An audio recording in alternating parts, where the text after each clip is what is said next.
ఎలక్ట్రానిక్స్‌లో logic gates అనేవైతే ఉన్నాయి. ఇప్పుడు మనం లాజిక్ గేట్స్ గురించి అయితే చూద్దామా? ఎప్పుడైనా ఆలోచించారా? కాలిక్యులేటర్‌లో కానీ, కంప్యూటర్‌లో కానీ, ఫోన్‌లో కానీ 3+2 అని ఇవ్వగానే 5 అని ఎలా చెప్తుంది? 5+2 అని ఇవ్వగానే 7 అని ఎలా చెప్తుంది? అసలు ఈ మ్యాథమెటిక్స్‌ని ఎలా చేస్తున్నాయి? ఎలా చేస్తున్నాయి అంటే ఈ కంప్యూటర్‌లో యాడర్స్, ప్రాసెసర్స్ యూజ్ చేస్తున్నాం కాబట్టి చేస్తున్నాయి.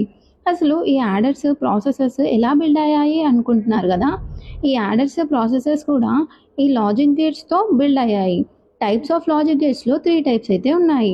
Basic gates, universal gates, special gates. Basic గేట్స్‌లో ఈ 3 ఉన్నాయి. AND, OR, NOT. These are the symbols of AND, OR, NOT gates. Universal గేట్స్‌లో వచ్చి నాండ్ ఇంకా నార్ గేట్స్ అయితే ఉన్నాయి. స్పెషల్ గేట్స్‌లో XOR, XNOR gates. AND, OR, NOT గేట్స్‌ని మనం మెయిన్ గేట్స్ అని కూడా అంటాము. ప్రతి ఒక్క లాజిక్ గేట్‌కి ట్రూత్ టేబుల్ ఉంటుంది. ఈ లాజిక్ గేట్స్ అయితే యూజ్ చేసి మ్యాథమెటికల్ ఆపరేషన్స్‌ని యూజ్ చేస్తాము. అది కూడా కంప్యూటర్స్‌లో. యాడర్, సబ్ట్రాక్షన్, మల్టిప్లికేషన్, డివిజన్ ఇవన్నీ కూడా బైనరీ ఫామ్‌లో చేస్తాము. బైనరీ ఫామ్ అంటే ఏంటో అనుకుంటారు. Zeros and once. ఈ లాజిక్ గేట్స్ అనేవి foundation of all digital electronics. చెప్పాలి అంటే ఈ లాజిక్ గేట్స్ గురించి చాలానే చెప్పొచ్చు.